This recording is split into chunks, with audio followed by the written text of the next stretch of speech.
if we look at capitalism and socialism, Yes. there's very clearly sort of a war raging on between the two, right? They're not things that are agreeable with each other.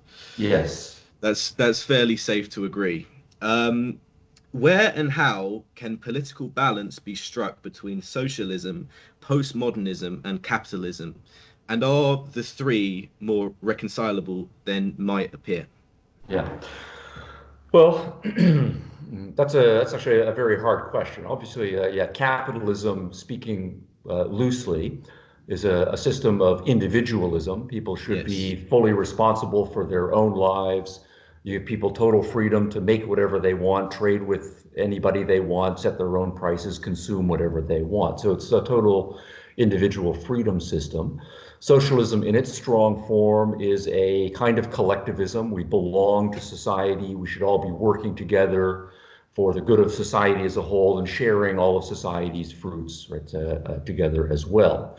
What both socialism and capitalism traditionally have, though, is a realist orientation that we are human beings with genuine needs, with real identities, that we're operating in a world that works a certain way, that there are general standards of morality and political morality, justice, fairness, rights, and so on. So in that sense, postmodernism amounts to a rejection both of capitalism and socialism. So what it does want to say is that there is no such thing as human nature with definite needs, physical and or psychological.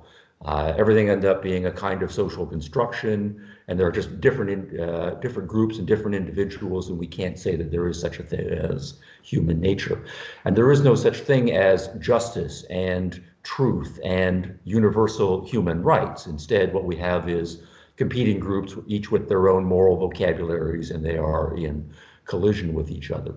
So in that sense, postmodernism amounts to a rejection of both socialism and capitalism, which is why if you talk to orthodox Marxists and mainstream postmodernists, they hate each other, and they do hate each other legitimately on foundations. At the same time, if you just look at the political adversaries, you don't find any postmodernists, or very few, who are advocates of any sort of robust individualism, free market capitalism, that liberalism is a progressive society for the future. Almost all of the postmoderns, particularly of the first two generations, were coming out of left and usually fairly far left political part of the spectrum. And so if you just focus on the political themes and what they see to be their adversaries, both the postmoderns and the socialists see capitalism as their enemy.